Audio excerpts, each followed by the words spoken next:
my name is Kristin, this is Kristin Kraves Books, and I'm about to share some of my spicy, unpopular opinions. So I don't feel like I talk about my unpopular opinions on here enough. My favorite thing to do is rave about a book, recommend it to you, hype them up. That is just what I love to do. That's what I do on my blog. It's just my favorite thing. But of course, like everybody else, I have books I don't love, books I have unpopular opinions about, and what better way to share those with you than with the unpopular opinion tag. Now this is a very popular tag. I did find the original creator, it's Kristin from the book Archer, and I will leave that channel linked down below, and thanks to them because this tag is so much fun to watch. It's so popular and they're great questions, and I know that Elliot Brooks did like a new updated version, so if you like this video, maybe I will do that one in the future.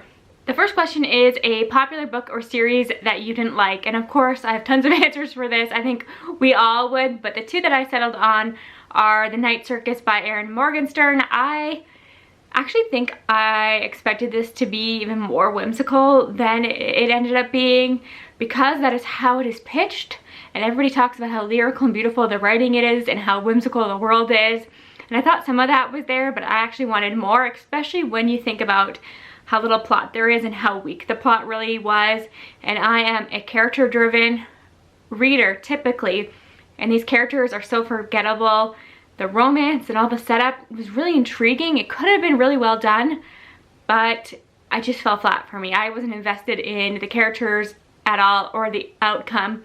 So really I thought that the vibes should have been better, because if that's what this book is going to be, all vibes, I wish it was pushed further. And there's no denying that Erin Morgenstern is a good writer. I did like some of the atmosphere that she created, and I do have the Starless Sea sitting on my TBR cart. It's been sitting there since it came out. I've just been nervous because I really did not get the hype for The Night Circus at all, and I wonder if that's like a thing of its time. I think when it came out it was doing something really unique and special, and I didn't read it when it was hyped. I read it years later, so I wonder if that plays into it, but I just thought it was okay. It wasn't my favorite. And then the other one is The Nightingale by Kristin. And yeah, I have read a lot of World War II fiction at this point, and some of it is really fantastic. All the Lights We Cannot See. There are some that I just absolutely think are stellar and adore, and this one just doesn't hold a candle to those. And I had a lot of problems with how the story played out. A lot of it is spoilery, so I can't say anything too much about it, but I thought there were inconsistencies throughout it. I didn't really like the tone of it. I thought there were some cliches in the writing and like the metaphors and descriptions that are used. I wasn't invested in the characters once again. And I just don't like this thing that where it almost feels like emotionally manipulative, and the inherent nature of World War II fiction is that it's going to be sad, but I thought that this took it to a place where it wasn't done in a way that I thought made sense or brought the reader along for the ride. I don't know, it just felt like Kristin went into this making you want to cry, and that is what she accomplished for a lot of readers, but I just knew that that's where this was going, so it didn't affect me emotionally in the way that I think the author intended. And I haven't continued on with any of her work because I've heard that's how all of her books tend to be, so just was not the one for me. And then the next question is a popular book or series that everyone else seemed to hate but you loved, and I have two answers for this. The first one is a 2022 release that I think the marketing of this book fails this one, and that is true for the other book I chose as well. But you look at this cover, you hear the title, Love in the Time of Serial Killers, and you think that it's going to be a romance but with like a thrilling aspect where maybe there's like a serial killer or some tension building. This is a straight up romance.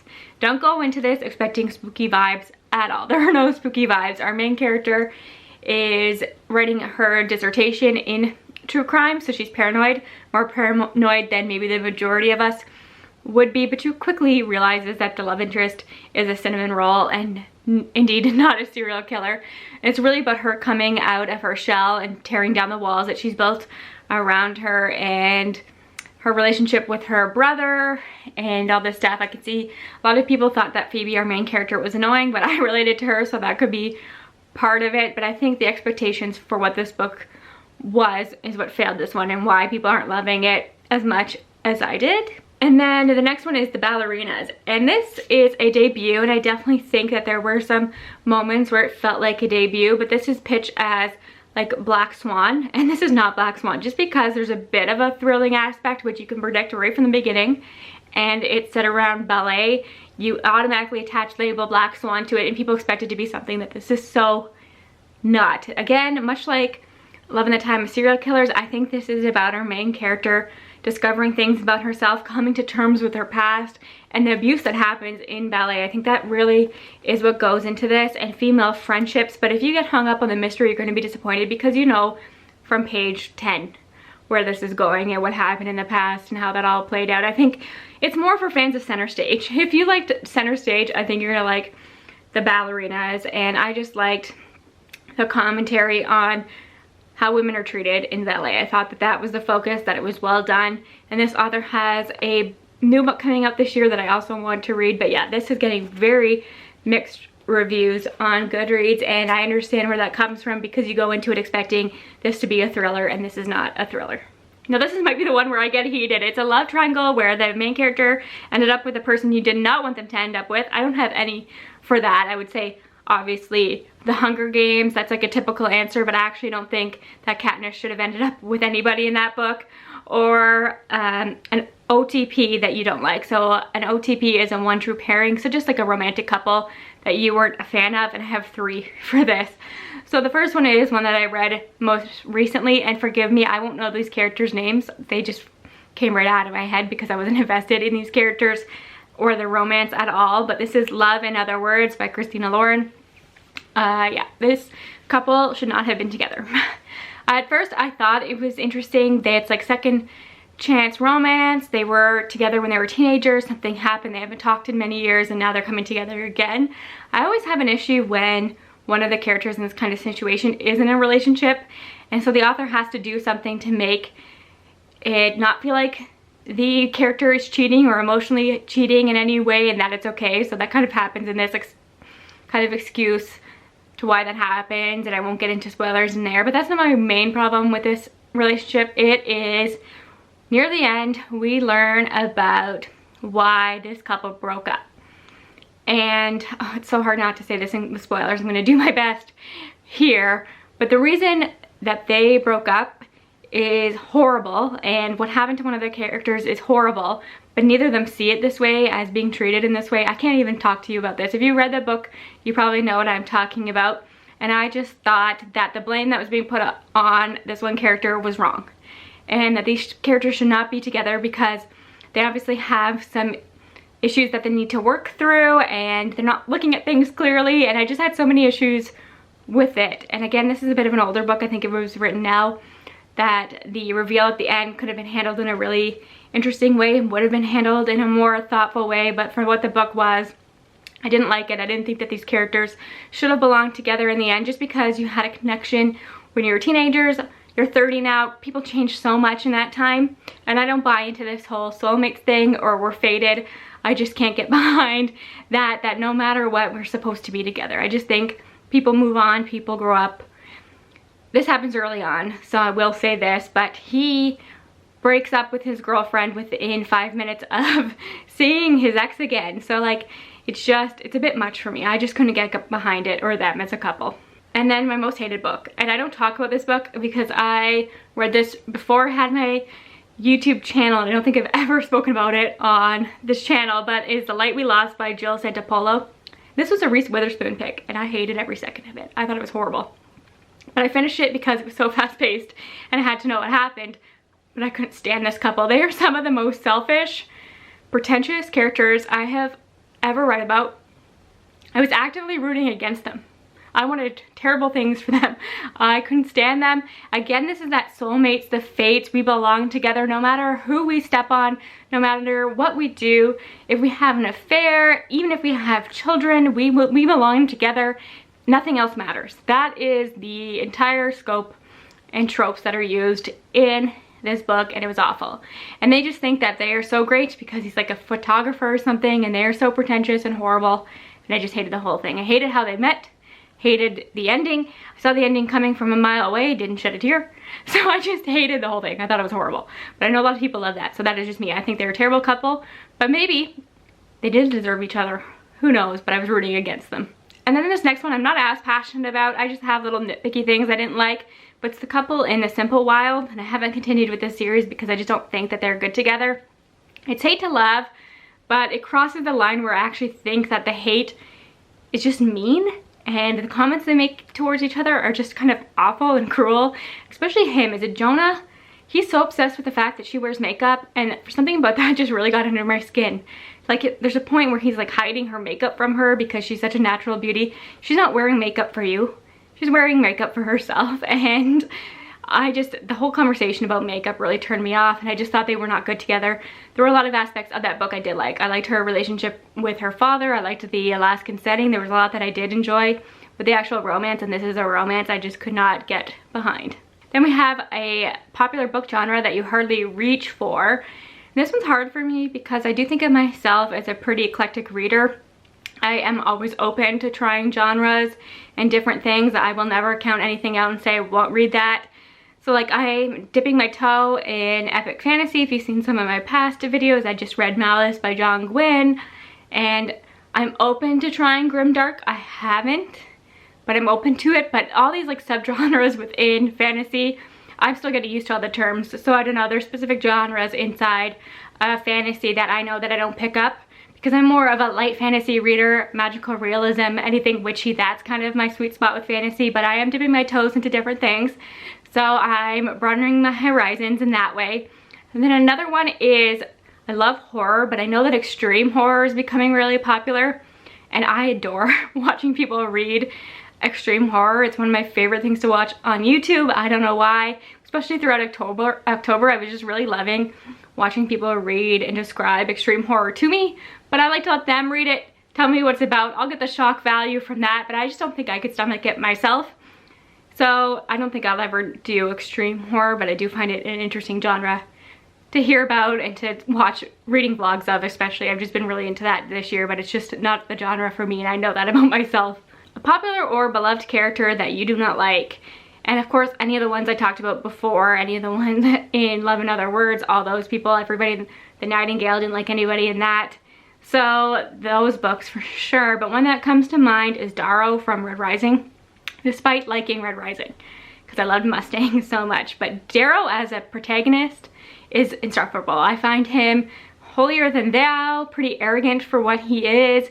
He's like the hero. I didn't like being inside of his head. Then I read The Golden Sun, and I thought he got worse. And so I barely made it through that book just because of Darrow. And I thought everything else in the world was interesting. All the other characters were fascinating. I wish we were in anyone else's head.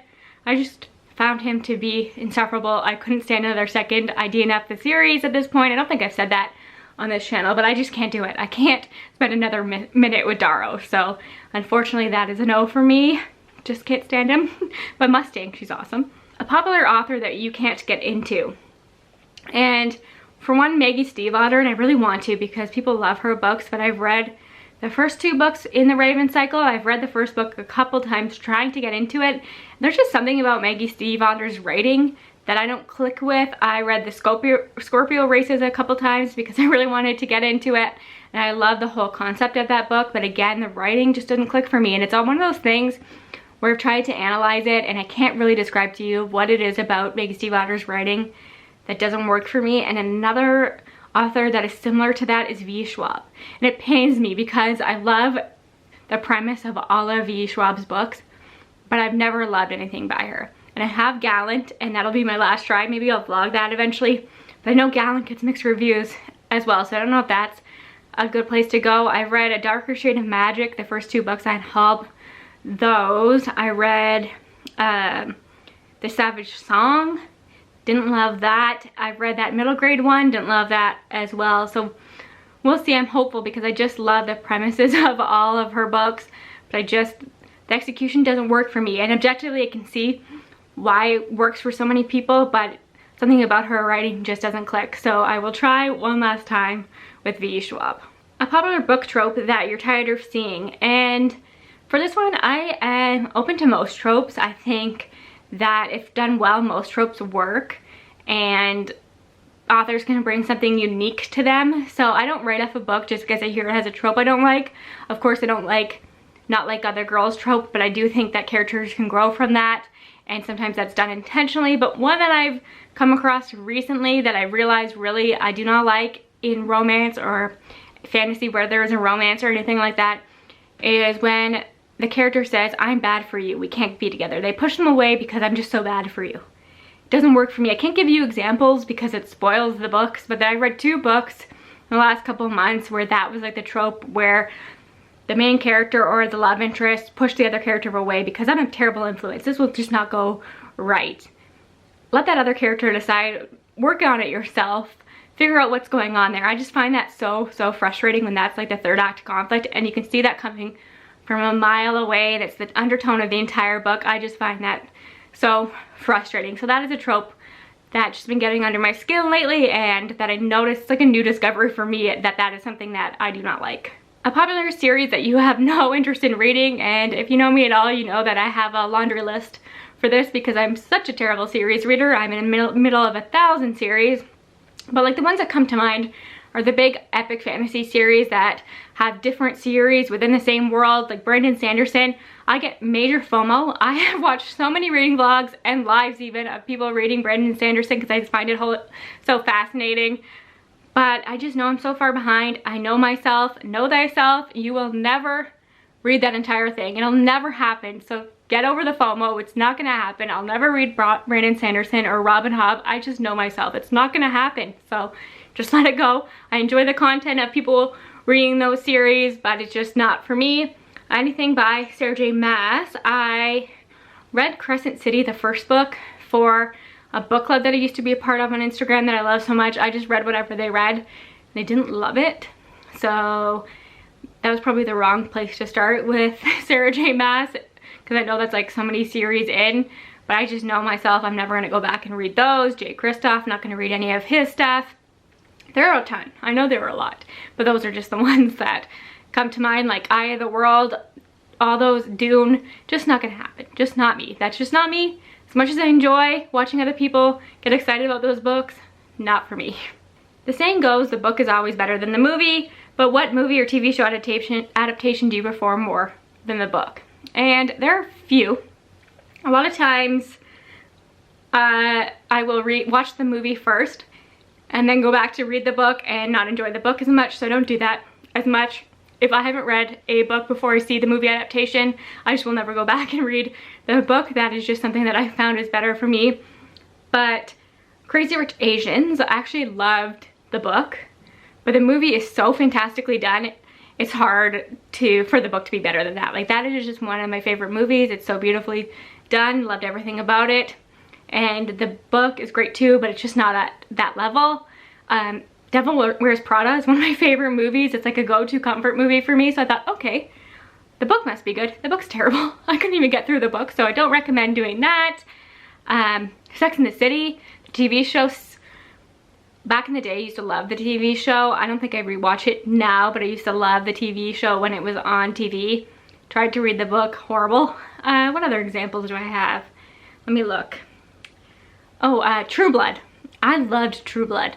Again, haven't watched it in years, but I used to watch it as it was on TV and thought it was fantastic. Tried to read the series, couldn't get into it. Actually, Sharp Objects by Gillian Flynn.